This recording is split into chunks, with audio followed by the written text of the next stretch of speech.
Olá, seja muito bem-vindo, seja muito bem-vinda. Vamos começar essa imersão ao JavaScript falando sobre variáveis. Claro, é o início de tudo, é a base da programação. Então, as variáveis, o que são? São um conceito fundamental em programação usadas para armazenar valores que podem ser referenciadas e manipuladas durante a execução de um programa. Pense nelas como caixinhas que guardam dados, permitindo que você as use e modifique conforme necessário. Tá? E as características das variáveis são a nomeação, mutabilidade e armazenamento de dados. Vamos saber mais sobre isso? Cada variável ela tem um nome que serve para referenciar o dado armazenado. Esse nome deve seguir algumas regras, como começar com letra ou sublinhado, sem espaços e sem usar palavras reservadas da linguagem de programação. Por um exemplo, a gente tem a palavra reservada function. A gente não pode usar uma variável que se chama function. E dependendo da linguagem de programação, os valores dentro de uma variável, elas podem ou não ser alteradas após a sua definição. Em linguagens como JavaScript, por exemplo, é possível sim alterar o valor de uma variável durante o programa. Quanto ao armazenamento de dados, uma variável ela pode armazenar diferentes tipos de dados, como números, textos e outros tipos. E agora eu vou trazer alguns exemplos com o VS Code. E se você não tem o VS Code, eu tenho um vídeo que eu estou deixando o card aqui em cima para você baixar e configurar de acordo com as minhas configurações. Mas se você também usar outro editor de texto, tudo bem, eu só peço e indico bastante que você baixe o Node.js para facilitar a execução dos programas que a gente vai escrever. Então vamos para o VS Code. Eu vou criar aqui na minha área de trabalho uma pastinha onde eu vou chamá-la de imersão. Eu vou clicar com o botão direito do mouse e vou abrir com o VS Code. Aqui com o VS Code aberto, eu vou em New File, deixa eu só aumentar um pouco para uma melhor visualização de vocês. Assim, tá bom? Tá, então eu tenho aqui New File, eu vou adicionar um index.js.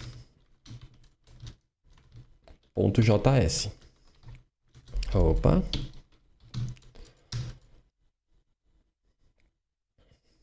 E aqui no index.js nós estamos tratando de variáveis, tá?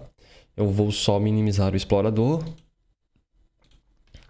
e eu vou criar uma variável let, é a palavra reservada para iniciar uma variável, tá? Eu vou chamar essa variável de a. Então, a ela vai receber um valor numérico, 15. Pois bem, esse é um valor numérico, é um number. Também eu posso iniciar outra variável b,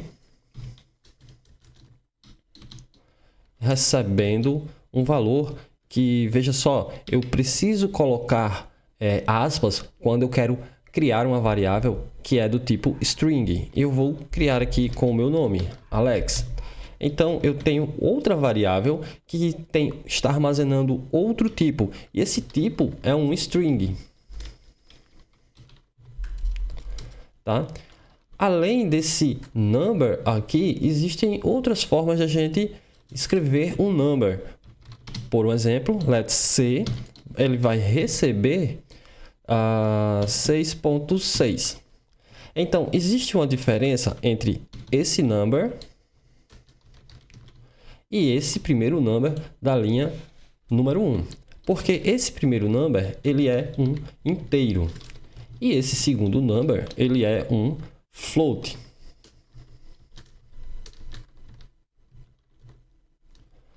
Tá?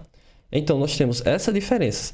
Eu tenho aqui uma variável A, uma variável B e uma variável C. E o que é que dizia lá, deixa eu botar aqui, e o que é que dizia lá no slide, né?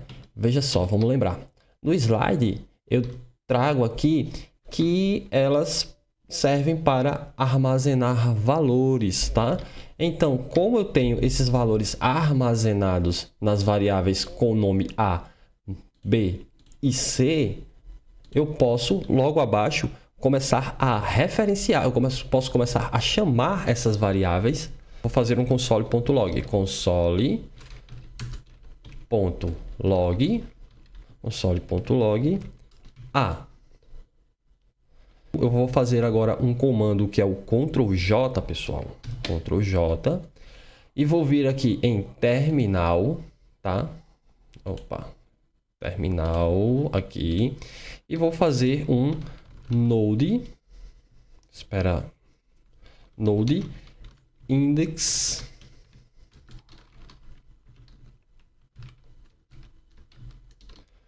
.js.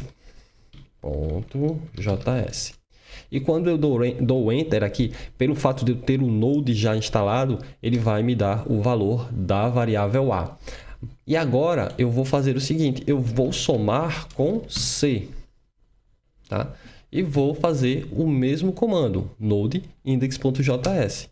E aí ele vai me dar a soma de 6 e 15. Então, logo, o A ele não é a letra A.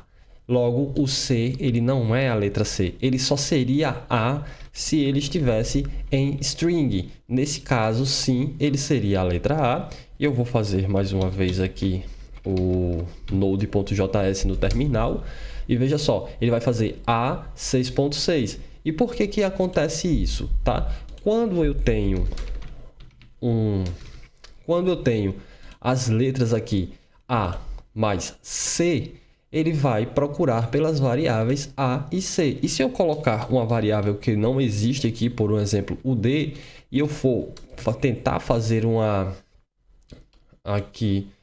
fazer o console.log de A mais D, ele vai dizer que D não foi definido. Eu não defini nenhuma variável D. Eu apenas defini as variáveis A, B e C, tá?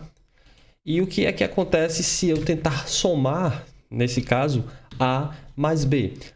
Como B é um string e A é um valor numérico inteiro, ele não vai fazer a soma, mas esse sinal de mais, ele vai servir como um operador de concatenação, que é diferente de soma. Soma, ele vai somar realmente dois valores. Se for 1 e 1, ele vai somar e vai dar 2. Se eu tenho duas strings, 1 e a string 1, ele vai concatenar, ele vai juntar ambas. Vamos ver isso aqui, primeiramente, com a variável A e a variável B, que é um number aqui embaixo, e ele juntou com uma string. E se eu coloco esse 15 entre aspas, ele se torna uma string. Veja só, deixa eu colocar aqui string, e quando eu faço o node index.js, ele faz 15 Alex, e se eu tento somar com C, ele vai fazer também uma concatenação e não vai mais haver a soma. Então, 6.6 é o number float e o 15 é uma string, tá? E esses valores, eles podem ser modificados durante o fluxo do programa. Por um exemplo, nesse momento eu quero que A agora passe a receber um valor diferente, 51. Então, se eu tenho A, que na primeira linha ele era 15, agora ele passa a ser 51, tá? Já modifiquei o valor da variável. Então, elas são, como eu coloquei aqui, elas são mutáveis, elas podem mudar, elas devem mudar com o fluxo do programa que a gente está criando. Ok? E também existe uma forma de eu trabalhar da seguinte maneira. Eu posso dizer que A recebe o próprio A, que é 15, tá? Mais 1. Então, nesse caso agora, A vai ter o valor atribuído a ele de 16. Veja só, 16. Nesse caso, nós fizemos um pequeno programa usando a estrutura sequencial, que é um dos 3 pilares estruturais da programação, que são sequência, a seleção e iteração, tá? E essa estrutura sequencial, ela vai mudando aí, vai permitindo que haja essa mudança também, né, das variáveis, dos valores atribuídos às variáveis, de acordo com o decorrer, tá, do desenvolvimento do programa, ok? E a gente vai ficando por aqui por enquanto e se vê no próximo vídeo abordando sobre mais alguns assuntos que dizem respeito ao JavaScript.